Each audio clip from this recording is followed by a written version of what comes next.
दोस्तों, एक ऐसा नाम जो कभी ग्लैमर का सिंबल था, लग्जरी जेट्स, लग्जरी विलास, किंगफिशर बियर का brand, formula one team, billboard parties. लेकिन एक ऐसा वक्त आया जब ग्लैमर ने सच्चाई का राज खोल दिया और मुल्क के बैंकिंग सिस्टम, इन्फ्लुएंशियल लोग और गवर्नमेंट एजेंसी सब एक्टिव हो गए। ये कहानी है विजय माल्या की, जो किंग ऑफ गुड टाइम्स बना, मगर आखिर में उसे एब्सकॉन्डर और डिफॉल्टर का टाइटल दिया गया। दोस्तों, एक सी आवर में आप सबको खुशामदीद। विजय माल्या 18 दिसंबर 1955 को पैदा हुआ। उसने महाराजों जैसी जिंदगी गुजारी। वो एक रात में करोड़ों की पार्टी करता था। उसके पास अपना प्राइवेट बोइंग 727 था, लेकिन अब इसका नाम सबसे बड़े फ्रॉड केस की लिस्ट में आता है। किंगफिशर ऐसा नाम था जिसने उसे हर चीज का मालिक बनाया, लेकिन यही नाम उसकी तबाही का सबब बना। विजय माल्या एक अमीर फैमिली में पैदा हुआ और उसने अपनी जिंदगी में सिर्फ पैसा ही पैसा देखा। इसका बाप बहुत अमीर था और पूरे इंडिया की मैक्सिमम लिकर इंडस्ट्री को कंट्रोल करता था। वो यूबी यानी यूनाइटेड ब्रेवरीज का डायरेक्टर और मेजर शेयर होल्डर था। बिजनेस नेचर की वजह से लोग उनको ज्यादा पसंद नहीं करते थे और वो भी मीडिया से दूर ही रहते थे।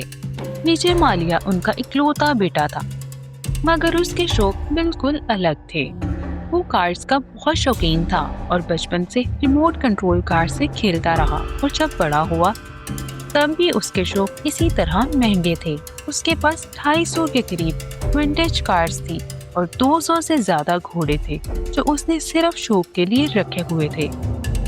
उसके शौक विजय माल्या को बिल्कुल पसंद नहीं थे, क्योंकि ऐसे शौक के साथ वो एक अच्छा बिजनेसमैन नहीं बन सकता था। 1982 में विजय माल्या ने इंडियन ग्रैंड प्रिक्स का एक अवार्ड जीता और नेशनल चैंपियन बन गया। वो इसे और आगे लेकर जाना चाहते थे, मगर इसी दौरान उसके फादर की डेथ हो गई।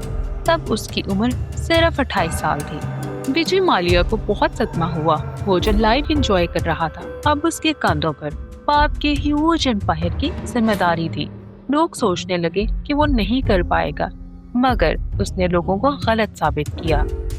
विजय को यूबी की प्रोडक्ट्स में किंगफिशर सबसे ज्यादा पसंद थी, क्योंकि इसने इसे खुद लॉन्च किया था। वो जानता था कि इसे हिट कराने के लिए यंगस्टर को टारगेट करना पड़ेगा। बैंगलोर पब्स का हब था जहां उसने किंगफिशर को इंट्रोड्यूस कराया। बैंगलोर में सिर्फ एक पब हुआ करता था और 5 साल के बाद वहां 40 पब्स ओपन हो गए, जिसका डायरेक्ट बेनिफिट किंगफिशर को हुआ और किंगफिशर एक बड़ा ब्रांड बन गया। इंडियन पॉलिटिशियंस ने इस कल्चर को बहुत नापसंद किया, मगर माल्या उस वक्त यूबी की सक्सेस एंजॉय कर रहा था, जो दुनिया का सबसे बड़ा लिकर प्रोड्यूसर बन चुका था। वो बहुत लग्जरियस लाइफ एंजॉय करता था। विजय सोचता था अब हमेशा ऐसा ही चलता रहेगा, लेकिन उसकी सोच गलत थी। इंडिया में लिकर ज्यादा पसंद नहीं किया जाता था, खास तौर पर पब्स। गवर्नमेंट की नजर में ये बात थी, इसलिए गवर्नमेंट ने भी बहुत जगहों पर पब्स पर पाबंदी लगा दी और किंगफिशर की बॉटल्स पकड़कर उस पर रोड रोलर चला दिया, जिससे किंगफिशर को बहुत लॉस हुआ।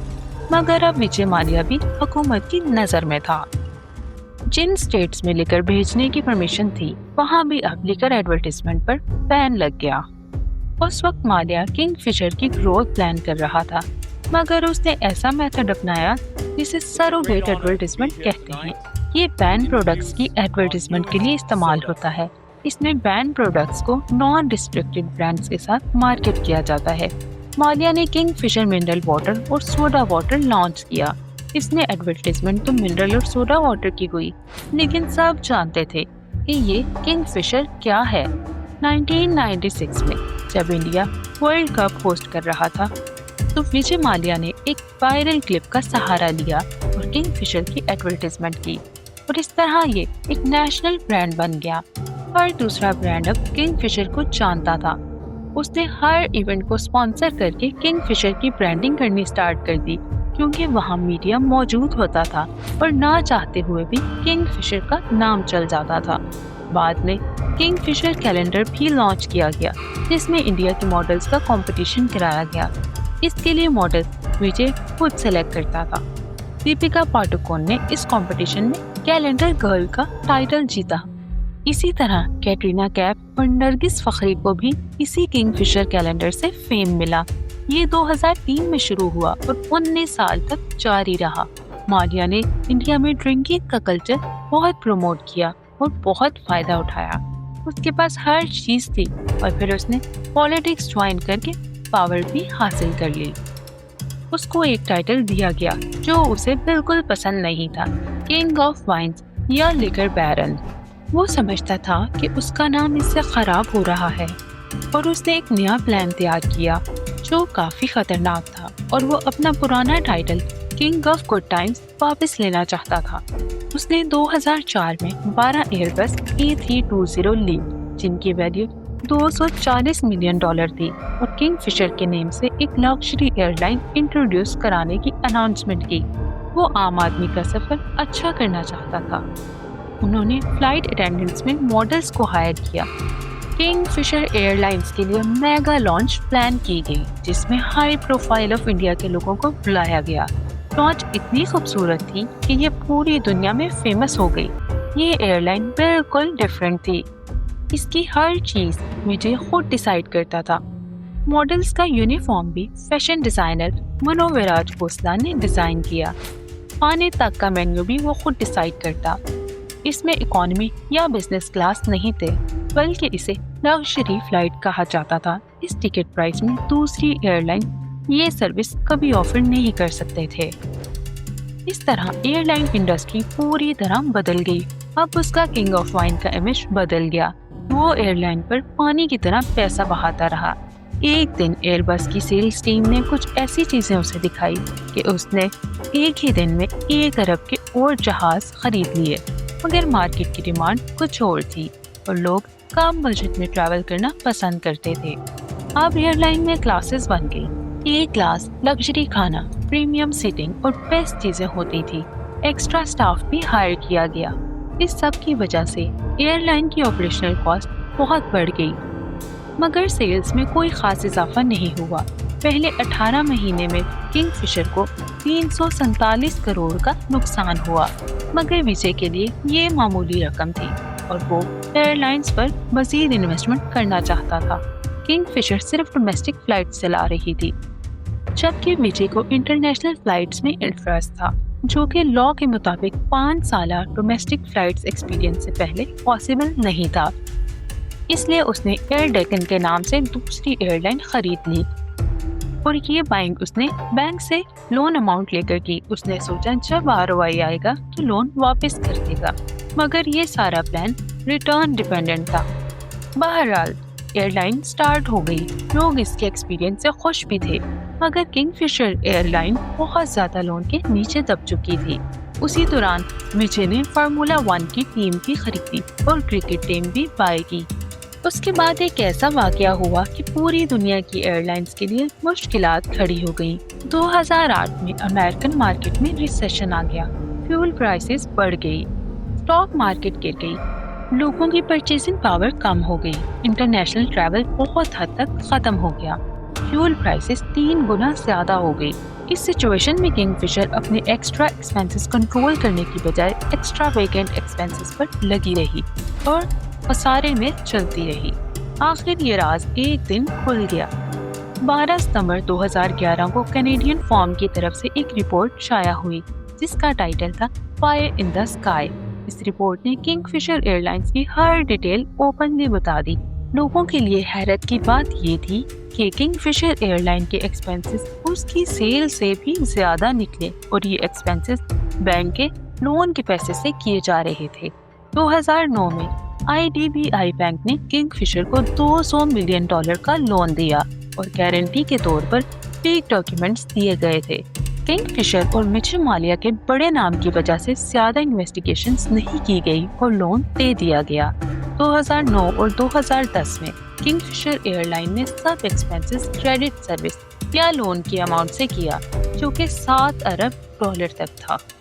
इस रिपोर्ट से किंगफिशर एयरलाइन की बैंकरप्सी नजर आ रही थी और इसके बाद एयरलाइन का फ्यूल क्रेडिट और केटरिंग क्रेडिट सर्विसेज बंद कर दी गई। स्टाफ की सैलरीज भी बंद हो गई। उनको झूठी तसल्ली दी गई कि लॉस कवर करके उनकी सैलरी क्लियर कर दी जाएगी, मगर 900 एम्प्लॉयज को 6 महीने से कुछ भी नहीं मिला था। उस टाइम भी विजय माल्या अपने लग्जरियस लाइफस्टाइल में मसरूफ रहा। इसी दौरान इनकम टैक्स ने किंगफिशर एयरलाइन के टैक्स ना देने पर उसके बैंक अकाउंट सीज कर दिए। 2012 में उनके आधे से ज्यादा जहाज ग्राउंड हो गए और टॉप इंडियन एयरलाइन का टाइटल भी लूज कर दिया। अक्टूबर 2012 में directorate general of civil aviation ने किंगफिशर का लाइसेंस सस्पेंड कर दिया। विजय ने 17 पब्लिक सेक्टर बैंक से तकरीबन 9,000 करोड़ रुपए का लोन लिया। केस इन्वेस्टिगेटर्स ने कहा कि ये सिर्फ बिजनेस फेलियर नहीं, इसमें full diversion of funds, shell companies और ब्रांड वैल्यू मिसयूज की गई है।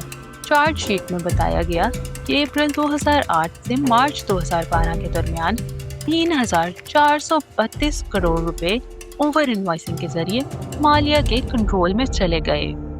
45 करोड़ रुपए एयरक्राफ्ट रेंटल कॉन्ट्रैक्ट के जरिए और 50 करोड़ F1 टीम के लिए 2 करोड़ बैंक ऑफ बड़ौदा को रीपेमेंट दिखाया गया।